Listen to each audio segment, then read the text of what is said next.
ఈరోజు పొద్దున్నే పేపర్లో ఒక మంచి వార్త చూశాను.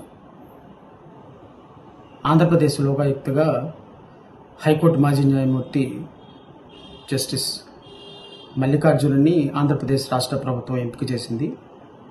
ఇంకా అధికారికంగా ప్రకటన వెలువడాల్సి ఉంది. 378 కోట్ల రూపాయల స్కిల్ కుంభకోణంలో రాజమండ్రి సెంట్రల్ జైల్లో 53 రోజుల పాటు రిమాండ్ ఖైదీగా ఉన్నటువంటి ఇప్పటి ముఖ్యమంత్రి చంద్రబాబు నాయుడు గారిని న్యాయశాస్త్రంలో పుస్తకాలన్నీ అవపోసన పట్టి చరిత్రలో ఎన్నడూ లేని విధంగా సుదీర్ఘమైనటువంటి ఒక ఆర్డర్ ద్వారా బెయిల్ ఇచ్చి ఇప్పటి ముఖ్యమంత్రి గారిని జైలు గోడాల నుంచి విముక్తుల్ని చేసినటువంటి జస్టిస్ మల్లికార్జున గారికి దక్కిన అపూర్వమైనటువంటి గౌరవం అని అనుకోవాలి. ఈరోజు జస్టిస్ మల్లికార్జున గారు జస్టిస్ దుప్పల వెంకటరమణ, మాజీ chief justice of India justice NV Ramana గారి సౌజన్యంతో సమాలోచనలు జరిపి అద్భుతంగా న్యాయ చరిత్రలో ఎన్నడూ లేని విధంగా న్యాయశాస్త్రాన్ని అవపాసన పట్టి అప్పటి మాజీ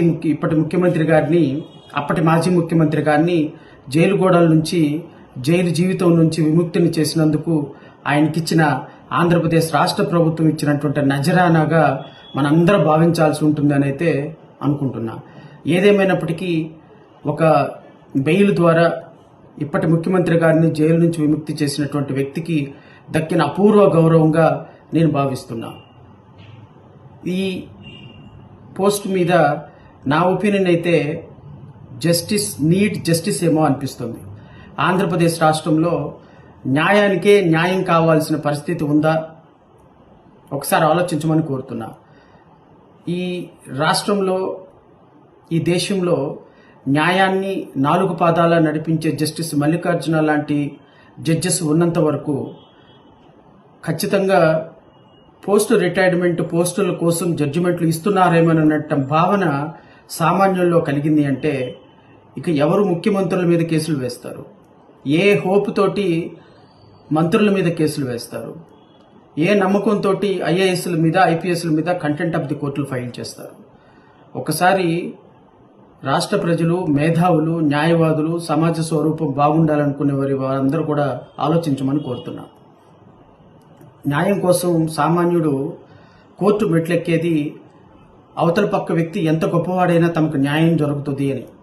కానీ ఈరోజు న్యాయం అంగట్లో సరుకులాగా, మార్కెట్లో దొరికే కమాడిటీ లాగా అమ్ముడుపోతుందనేటువంటి భావన ఒక సామాన్యుడికి న్యాయ వ్యవస్థ మీద వచ్చిన రోజున న్యాయస్థానాలు తమ గౌరవాన్ని, న్యాయస్థానాల మీద నమ్మకాన్ని మరలా పెంపొందించుకోవటంలో ఖచ్చితంగా చాలా కష్టమైన పరిస్థితి ఏర్పడుతుందేమో అని అనిపిస్తుంది.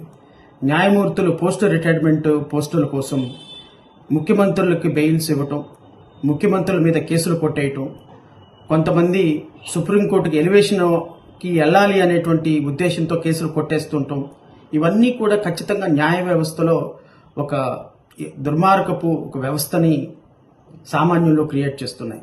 ఏదేమైనప్పటికీ జస్టిస్ కానీ జస్టిస్ మాత్రం చేసే వాళ్ళకి జస్టిస్ జరుగుతూనే ఉంది.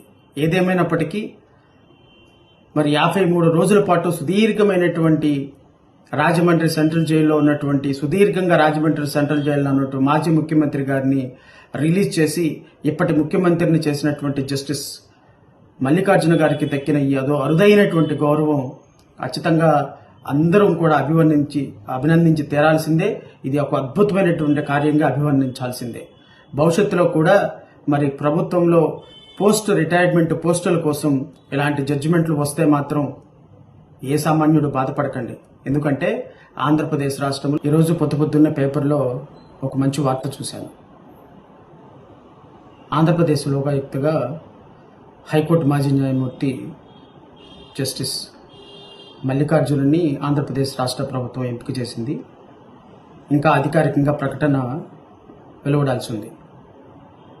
378 కోట్ల రూపాయల స్కిల్ కుంభకోణంలో రాజమండ్రి సెంట్రల్ జైల్లో 53 రోజుల పాటు రిమాండ్ ఖైదీగా ఉన్నటువంటి ఇప్పటి ముఖ్యమంత్రి చంద్రబాబు నాయుడు గారిని న్యాయశాస్త్రంలో పుస్తకాలన్నీ అవపోసన పట్టి చరిత్రలో ఎన్నడూ లేని విధంగా సుదీర్ఘమైనటువంటి ఒక ఆర్డర్ ద్వారా బెయిల్ ఇచ్చి ఇప్పటి ముఖ్యమంత్రి గారిని జైలు గోడాల నుంచి విముక్తులను చేసినటువంటి జస్టిస్ మల్లికార్జున గారికి దక్కిన అపూర్వమైనటువంటి గౌరవం అని అనుకోవాలి.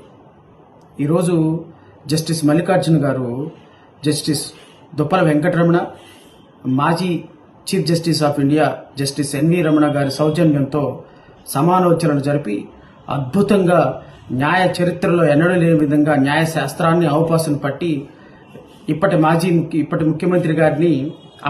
ముఖ్యమంత్రి గారిని జైలు గోడల నుంచి, జైలు జీవితం నుంచి విముక్తిని చేసినందుకు ఆయనకిచ్చిన ఆంధ్రప్రదేశ్ రాష్ట్ర ప్రభుత్వం ఇచ్చినటువంటి నజరానాగా మనందరం భావించాల్సి ఉంటుందని అయితే అనుకుంటున్నా. ఏదేమైనప్పటికీ ఒక బెయిల్ ద్వారా ఇప్పటి ముఖ్యమంత్రి గారిని జైలు నుంచి విముక్తి చేసినటువంటి వ్యక్తికి దక్కిన అపూర్వ గౌరవంగా నేను భావిస్తున్నా. ఈ పోస్ట్ మీద నా ఒపీనియన్ అయితే జస్టిస్ ఏమో అనిపిస్తుంది. ఆంధ్రప్రదేశ్ రాష్ట్రంలో న్యాయానికే న్యాయం కావాల్సిన పరిస్థితి ఉందా? ఒకసారి ఆలోచించమని కోరుతున్నా. ఈ రాష్ట్రంలో, ఈ దేశంలో న్యాయాన్ని 4 పాదాల నడిపించే జస్టిస్ మల్లికార్జున లాంటి జడ్జెస్ ఉన్నంత వరకు ఖచ్చితంగా పోస్ట్ రిటైర్మెంట్ పోస్టుల కోసం జడ్జిమెంట్లు ఇస్తున్నారేమోనన్న భావన సామాన్యుల్లో కలిగింది అంటే ఇక ఎవరు ముఖ్యమంత్రుల మీద కేసులు వేస్తారు? ఏ హోప్ తోటి మంత్రుల మీద కేసులు వేస్తారు? ఏ నమ్మకంతో ఐఏఎస్ల మీద, ఐపీఎస్ల మీద కంటెంప్ట్ ఆఫ్ ది కోర్టులు ఫైల్ చేస్తారు? ఒకసారి రాష్ట్ర ప్రజలు, మేధావులు, న్యాయవాదులు, సమాజ స్వరూపం బాగుండాలనుకునే వారందరూ కూడా ఆలోచించమని కోరుతున్నా. న్యాయం కోసం సామాన్యుడు కోర్టు మెట్లెక్కేది అవతల పక్క వ్యక్తి ఎంత గొప్పవాడైనా తమకు న్యాయం జరుగుతుంది అని. కానీ ఈరోజు న్యాయం అంగట్లో సరుకులాగా, మార్కెట్లో దొరికే కమాడిటీ లాగా అమ్ముడుపోతుందనేటువంటి భావన ఒక సామాన్యుడికి న్యాయ వ్యవస్థ మీద వచ్చిన రోజున న్యాయస్థానాలు తమ గౌరవాన్ని, న్యాయస్థానాల మీద నమ్మకాన్ని మరలా పెంపొందించుకోవటంలో ఖచ్చితంగా చాలా కష్టమైన పరిస్థితి ఏర్పడుతుందేమో అని అనిపిస్తుంది. న్యాయమూర్తులు పోస్ట్ రిటైర్మెంట్ పోస్టుల కోసం ముఖ్యమంత్రులకి బెయిల్స్ ఇవ్వటం, ముఖ్యమంత్రుల మీద కేసులు కొట్టేయటం, కొంతమంది సుప్రీంకోర్టుకి ఎలివేషన్కి వెళ్ళాలి అనేటువంటి ఉద్దేశంతో కేసులు కొట్టేస్తుంటాం. ఇవన్నీ కూడా ఖచ్చితంగా న్యాయ వ్యవస్థలో ఒక దుర్మార్గపు ఒక వ్యవస్థని సామాన్యుల్లో క్రియేట్ చేస్తున్నాయి. ఏదేమైనప్పటికీ జస్టిస్ కానీ జస్టిస్ మాత్రం జస్టిస్ చేసేవాళ్ళకి జస్టిస్ జరుగుతూనే ఉంది. ఏదేమైనప్పటికీ మరి 53 రోజుల పాటు సుదీర్ఘమైనటువంటి రాజమండ్రి సెంట్రల్ జైల్లో ఉన్నటువంటి, సుదీర్ఘంగా రాజమండ్రి సెంట్రల్ జైల్లో ఉన్నటువంటి మాజీ ముఖ్యమంత్రి గారిని రిలీజ్ చేసి ఇప్పటి ముఖ్యమంత్రిని చేసినటువంటి జస్టిస్ మల్లికార్జున గారికి దక్కిన ఈ అరుదైనటువంటి గౌరవం ఖచ్చితంగా అందరం కూడా అభినందించి తీరాల్సిందే. ఇది ఒక అద్భుతమైనటువంటి కార్యంగా అభివర్ణించాల్సిందే. భవిష్యత్తులో కూడా మరి ప్రభుత్వంలో పోస్ట్ రిటైర్మెంట్ పోస్టుల కోసం ఇలాంటి జడ్జిమెంట్లు వస్తే మాత్రం ఏ సామాన్యుడు బాధపడకండి. ఎందుకంటే ఆంధ్రప్రదేశ్ రాష్ట్రంలో జస్టిస్ నీడ్ జస్టిస్.